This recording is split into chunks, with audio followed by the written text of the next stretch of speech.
Discerning Hearts presents In Search of the Still Point with Dr. Regis Martin. In episode 18, Dr. Martin reflects on the Feast of All Saints. I have known two saints in my life whose manifest holiness was apparent to everyone long before either one was canonized.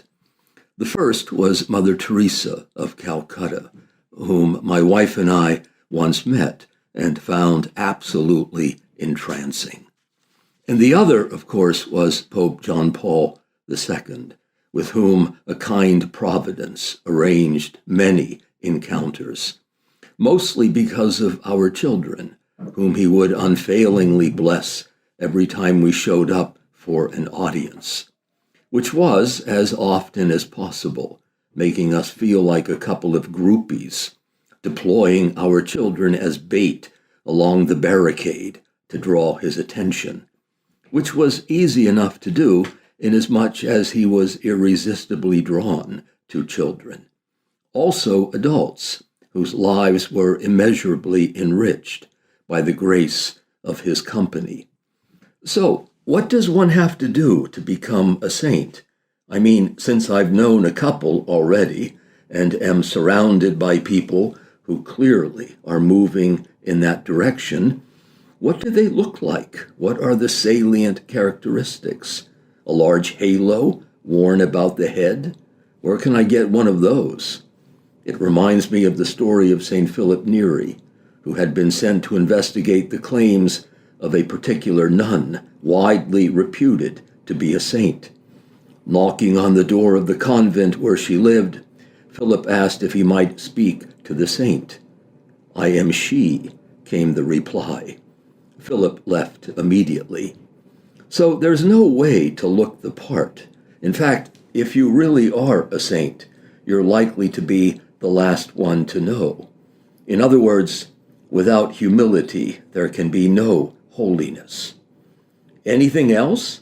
What about an intense love for God and neighbor? Might that be the tipping point? Love of the one we do not see, combined with love of all the others we do see, which is no easy thing, especially if in looking for Christ in your neighbor, you keep bumping into someone just like yourself. For most of us, says T.S. Eliot, this is the aim never here to be realized, who are only undefeated because we have gone on trying. That's the key, I think, not giving up. Just showing up can be the beginning of the life of sanctity. The heroic moment, St. Jose Escriva calls it, when the alarm sounds and you answer it at once, resolving to give back to God the day he has just given you. Oh, yes, and joy, which Leon Bois reminds us is the most infallible sign of the presence of God. Like Thomas More, who on his way to the scaffold turns to the headsman. "Friend," he says, "be not afraid of your office. You send me to God." And that arch heretic Cranmer, who simply will not give up persecuting his enemies, demands to know how can More be so sure.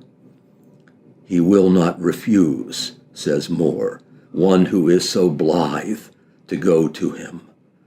What a lovely word that is, suggesting by an etymology reaching all the way back into the medieval world, a kind of joyousness or merriment in which the careworn preoccupations of the nervous and the neurotic are swept blissfully aside in the sheer moral certainty that God will not refuse one who goes to him with love in his heart and a smile upon his face.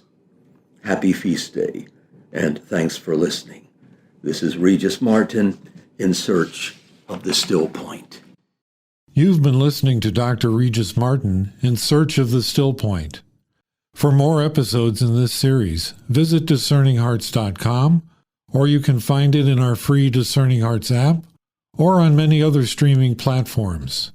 Discerning Hearts is a 501c3 nonprofit Catholic apostolate dedicated to evangelization and spiritual formation through the use of new media. To learn how you can support our mission, visit discerninghearts.com.